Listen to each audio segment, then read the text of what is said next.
talking of psychopaths, Silicon Valley. Now, here's a real insight into the game here. Silicon Valley parents spy on nannies to make sure they aren't using screens around their kids and make them sign no-screen contracts. It sounds like the opening line for a joke. Did you hear the one about the Silicon Valley parents? But this is really happening. The New York Times headline, Silicon Valley nannies are phone police for kids. Brace yourself, the story says, because Silicon Valley parents are panicking big time. Experts describing the increasingly intensifying freaking out include Silicon Valley parents are increasingly obsessed with keeping their children away from screens, the ones they're selling and promoting for everyone else's kids. Even a little screen time can be so deeply addictive, some parents believe, that it's best if a child neither touches or sees any of these glittering rectangles. These particular parents, after all, deeply understand their allure. From Cupertino to San Francisco, a growing consensus has emerged that screen time is bad for kids. It follows that parents are now asking nannies to keep phones, tablets, computers, and TVs off and hidden at all times. Some are even producing no-phone contracts, which guarantee zero unauthorized screen exposure for their nannies to sign.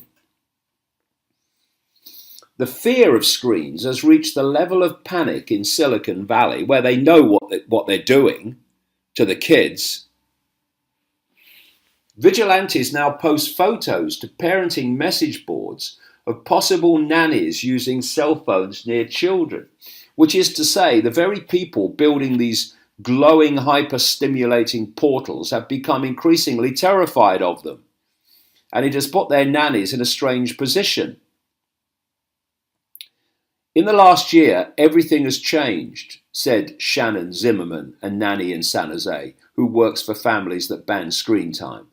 Parents are now much more aware of the tech they're giving their kids. Now it's like, oh no, reel it back, reel it back. Now the parents will say no screen time at all. And this will include the people that are running your Facebooks, your Googles, your Apples, your Microsofts, and all these people, because they know what it is doing to the children. And it's meant to do it to everyone else's children, but they don't want it done to theirs. I mean, if that's not a definition of psychopath, then what is? The people who are closest to tech are the most strict about it at home, said Lynn Perkins, the CEO of Urban Sitter, which he says has 500,000 babysitters in the network throughout the United States. We see that trend with our nannies very clearly. The phone contracts basically stipulate that a nanny must agree not to use any screen for any purpose in front of the child. Often there is a caveat that the nanny may take calls from the parent. We do a lot of these phone contracts now, Miss Perkins said. We are writing agreements up in a different way to cover screen and tech use, said Julie Swales, who runs the Elizabeth Rose Agency, a high-end firm that staffs nannies and house managers for families in the region. This can be tricky. These same parents often want updates throughout the day. If the mum does call and the nanny picks it up, it's, well, what are you doing? That you're on the phone, Miss Swales said.